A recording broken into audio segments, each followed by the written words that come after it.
Hi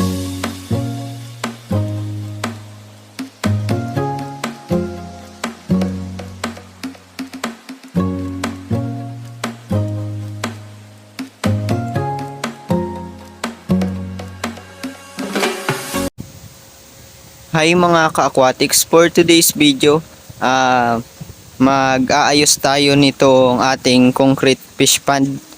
So ayan, yung tatlong yan ay wala nang laman na tubig kasi nga may butas, tapos tumatagas ng malakas yung tubig. So kailangan nating i-repair. So mamaya bibilhan natin yan ng semento tapos sahara, tapos lalagyan natin lahat yan, yung palibot, para hindi na ulit sila tumagas. So ayun, so medyo uminit na nga pala ang panahon dito. So tingnan nyo naman ang paligid namin, napakadumi na naman. So resulta yan ng halos 3 weeks na pag-ulan. So hindi tayo makapaglinis kasi kita nyo naman matubig. So dumidikit na masyado yung dahon. So ayun, bibili lang tayo ng semento tapos sahara para maayos na natin itong tatlong concrete fish pond natin. So gagawin ko nga pala itong grow out tank ng dito molly, tapos dito ay platy, tapos doon naman sa kabila ay mga chops na gapi. So plano ko na lang na paghaluin na lang muna yung mga platy. So gagawin ko na lang muna yung mga platy ay assorted dito sa lagayan na ito kasi wala pa tayong ibang malagyan. So ayun. So ayun mga ka-aquatics, nandito tayo ngayon sa isang concrete pond. So may natira pang tubig. So tatanggalin ko lang to para maglabas na yung ibang tubig. So ayan. Tapos wawalisin ko lang yung ibang tubig para medyo matuyo na itong sahig ng ating fish pond, para paglagay natin ng semento hindi na siya masyadong matubig.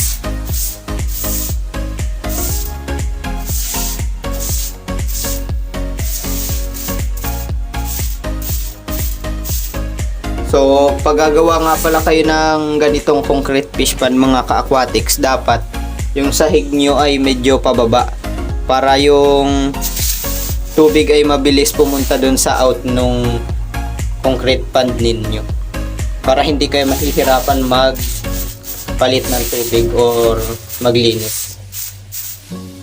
Kasi dito sa kabila mga ka-aquatics, hindi ito masyadong pababa yung sahig. Kaya kung makikita nyo, may natitirang tubig. So ayan. Kaya medyo mahirap magpalit dito sa kasi nga may natitira. So ganun din dito mga ka-aquatics, may natitirang tubig dito kasi nga hindi masyadong pababa. Pero kung ikukumpara ko itong dalawang pond, dito ay medyo mabilis pa rin maubos yung tubig. Kumbaga mag-out yung tubig kesa dito, kasi mas marami talagang tubig ang natitira dito kumpara doon sa kabila. So ayan.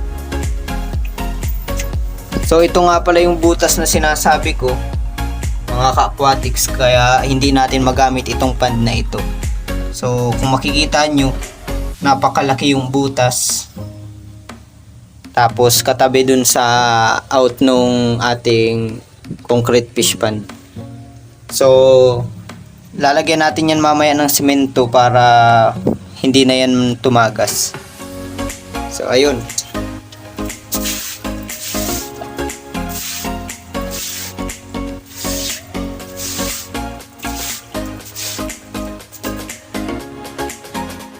Nakabili na ako ng semento tapos sahara na gagamitin natin dun sa pag-repair ng ating concrete fish pond. So ayan, kukuha na lang ako dyan sa binili natin na semento, tapos lalagay natin dito sa planggana kasi diyan na lang tayo maghahalo. So tara.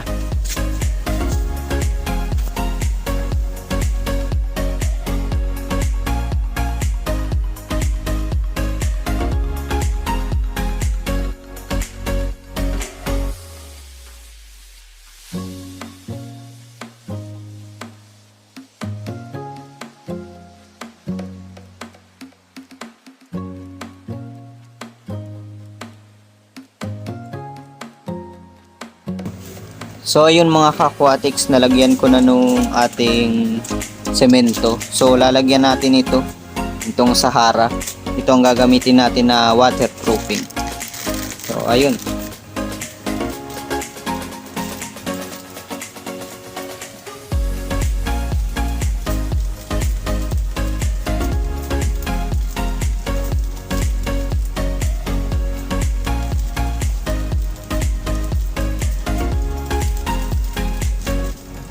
So ayun mga ka-aquatics, haluin ko na lang yan. Nalagyan na natin ang Sahara. So ang gagamitin ko nga pala dyan ay pure cement lang tapos kaunting Sahara. So ayun.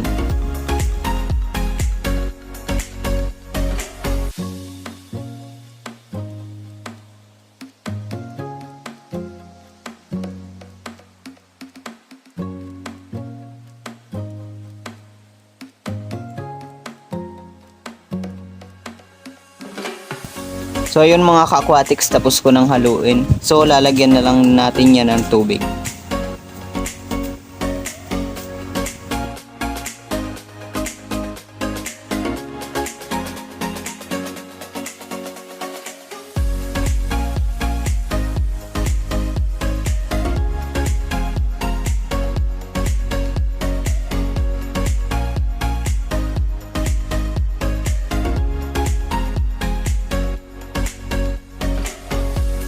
So ayun mga ka-aquatics, nahalo ko na yung iba. So balak ko sanang haluin lahat, pero hindi ko na muna hahaluin lahat para hindi tayo mahirapan. Kunti-kunti lang muna yung paghalo natin. Tapos pag naubos na yung ilalagay natin, haluin na lang natin ulit. So ayun. So ayun mga ka-aquatics, nandito na ako sa concrete fish pond natin. So sabi ko kanina, hindi ko hahaluin muna lahat yung ating semento. Kaso nagbago yung isip ko kasi mas mahihirapan tayo kapag hindi natin yan lahat hinalo. So mas mapapadali ang ating gawain kapag hinalo natin yan lahat tapos lagay na lang tayo ng lagay dito sa ating concrete fish pond. So ayun. Ito nga pala ang uunahin kong lagyan, yung malaking butas na yan, para mamaya ay medyo matigas na. Tapos kahit mahuli na yung dito sa gilid nila. So tara.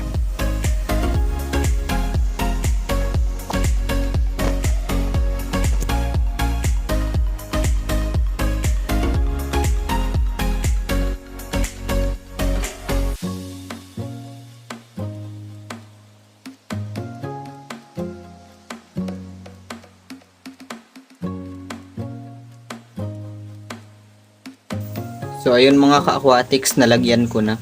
So itong gilid naman dito sa baba ang lalagyan ko para mamaya ay medyo tumigas na yan. So tara.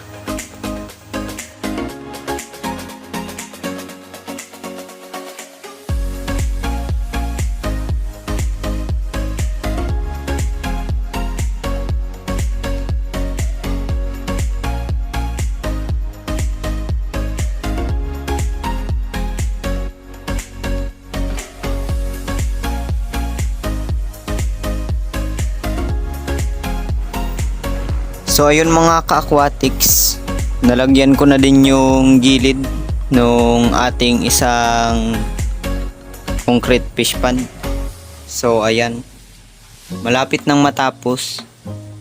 So hindi ko na naipakita sa inyo kung paano ko nilagay yan dyan o kung ano ang ginamit ko.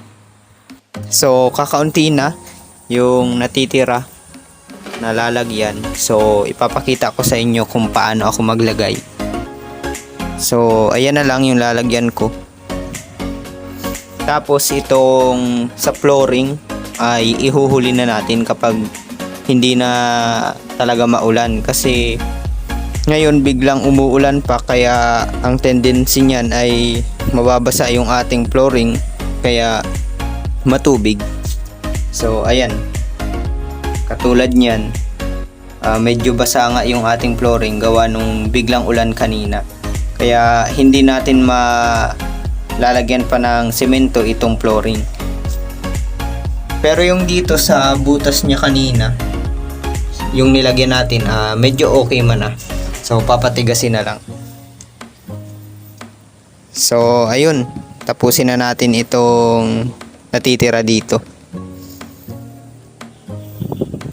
So yung dalawang natin, concrete fish pond, yung dito tapos dito sa kabila, ay siguro ay gagawa na lang ng part 2 na vlog, kasi medyo madilim na rin, ang camera natin ay low quality lang, kaya baka hindi na rin makita. So ayun.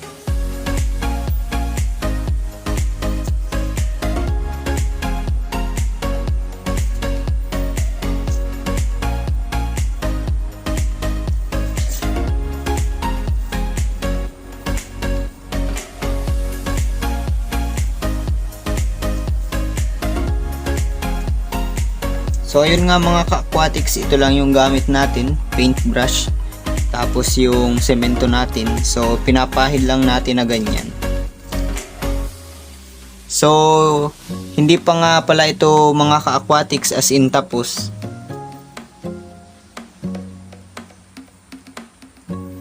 Kasi pagkatuyo nito ulit ay lalagyan natin ulit ito sa ibabaw. So papatungan pa natin ulit yan ng semento na may sahara. Pero siguro kahit wala ng sahara, kasi itong unang nilagay natin ay meron na. So ayun.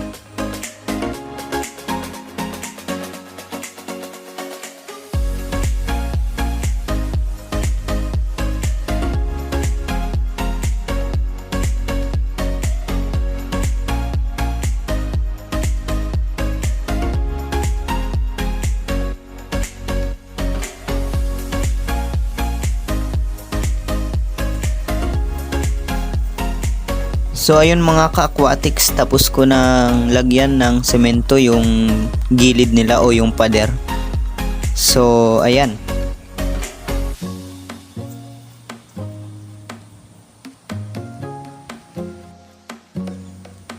So yun lang muna mga ka-aquatics for today's video. At kung hindi pa nga pala kayo nakakapag-subscribe sa aking YouTube channel, please subscribe na po. And please like, comment, and share this video. Salamat!